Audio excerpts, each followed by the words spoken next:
I have lots of good friends, you know. And some of my friends are hobos.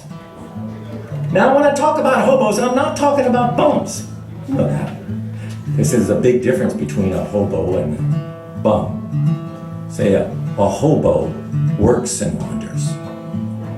A tramp dreams and wanders. Bum just drinks and wanders. So you never call an old-time hobo a bum. They don't like it. They were workers. They were walking around and doing agricultural work. The word actually comes back from the Civil War. For those guys who were working and fighting in the Civil War, it was sort of like Vietnam. They couldn't get used to just going home, and they started wandering around. They called them the homeward bounds. They weren't going home, but they were going home slowly, you know. And they would be riding in the boxcars, and they would arrive in town, and they have this big stick, you know. The stick would not be for tying a bandana on it like you see in the cartoons, but it would be to screw into a shovel or a rake, you know, to make the job easier. And when they'd arrive, they'd come off those boxcars, they say, "Hey, the ho boys are in town." Well, they didn't. They were men. They didn't want to be called boys, and so they took that homeward bound and they became hobos. Now they still get together over in Britt, Iowa at the National Hobo Convention, and I go out there all the time, and I was out there 2 years ago with my friends from the Rose Tattoo, and we're sitting around and we would talk to some of the old timers, the guys who rode in the days of the steam train, and they all have colorful monikers or nicknames, you know, like Milwaukee Mike and Cinders, Redbird Express. They even gave me a nickname. They call me Totem Pole Rik. Now, it's not because I tell stories like an old totem pole, you know, or even that I play a Native American flute. No, it's because my mom came from Poland and I carry lots of big, heavy things, so it's Totem Pole. Well, one of the old hobos, his name is Frog. And he got his moniker the way he used to be able to leap onto a moving boxcar. But Frog's not doing too well, and all the hobos are worried he's going to catch the Westbound. Now, when you catch the Westbound, that means you get that little last train ride up to heaven. You don't want to catch the Westbound if you can help it. Well, I was going over to tour in England, and I got an email from my hobo pals. All the hobos are online these days. They told me that old Frog had caught the Westbound. I felt so sad, I wrote this song and I sent it in. A few days later, I got an email back. They said, oh, they had a big party for Frog in St. Paul, Minnesota. All the hobos were there. They were singing songs, telling stories of their dear fallen comrade, when right in the middle of the festivities, they got a telephone call from, guess who? Frog. He's wondering why there's a big party going on and he wasn't invited. They said, Frog! We thought you were dead. He said, dead? No, I was robbed. What do you mean you were robbed? I was walking down the street. Somebody lifted my wallet out of my back pocket and stole my identification. They went around pretending they were me. They went out onto a bus out to North Dakota and they died. When the police found them, they found my stolen ID. They started calling everybody up and telling them that I'm dead. Well, I'm here to tell you that I ain't dead. But now, the good thing is, I know exactly what my funeral's gonna be like.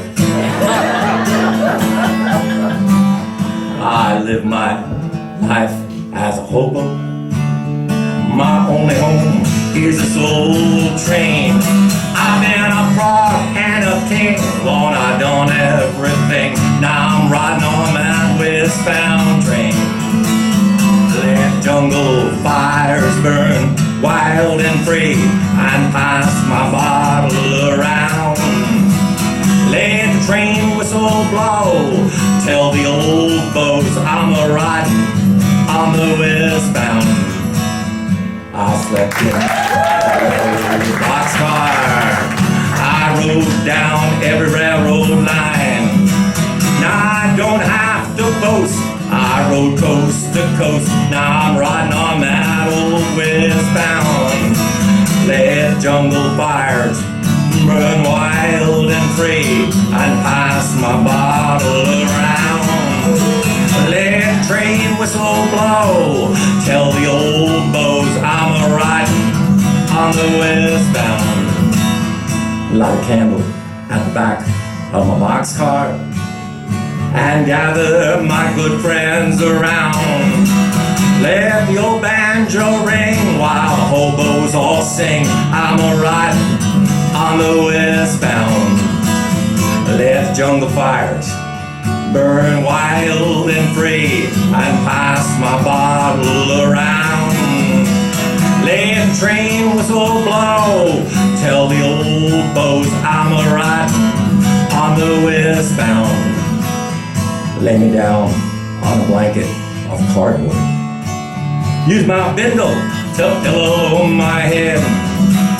And when my body is gone, my spirit will ride on, riding on the old westbound. A young hobo hopped off a boxcar just outside of town. He found a quiet little jungle where he could lay his bindle down, grab some dry firewood to brighten up the night. But when he struck his match, he saw an awful eerie sight. For the campfire glowed and sparkled with a brilliant rainbow flame, flickering and dancing like the headlight of a fast westbound train. Went out of the smoke and cinders, and through the fiery air came the ghosts of some old hobos he thought he met somewhere. They came and shook his hand, as all good hobos do. Then they offered up a spud or two, and they started boiling up a stew. Their calm and easy manner finally calmed that young beau's fright. He asked if they could juggle up together and spend the lonesome night. Each of us caught the westbound, one beau said with a tear. But we all come back to Pennsburg, if only once a year. In the third week in September, when fall is almost near, we hobo out of heaven, and we jungle up right here. You see, this old jungle is a mighty sacred spot where hobos came year after year and camped on this very lot. Oh, it was one of the best gatherings that you could ever find, where hobos were respected and treated oh so fine. The moon started yawning, for it was almost dawn. The beaux made up their packs and said they'd be moving on. Then there was a mighty whistle and a campfire filled with steam, and all the hobos vanished like it was just a crazy dream. The young beau sat bewildered. He said, how could this really be? Is it something I've been drinking, or is my mind just fooling me? Then he looked into the fire. What he saw he could not explain, for there were his hobo buddies riding on a fiery train. The train sounded one last whistle, and his hobo pal said so long. Then a magic wind blew the flames out, and the campfire light was gone.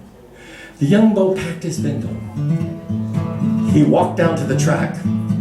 He hopped inside a boxcar, but he knew that he'd be back. For the magic in Pennsburg's campfire still lives in all the hearts of every beau who went there and camped beneath the stars. And someday in the future, when all of us are gone, a space-age traveler will light the fire and the legend will live on. Let jungle fires burn wild and free and pass my bottle around. Let train whistle blow,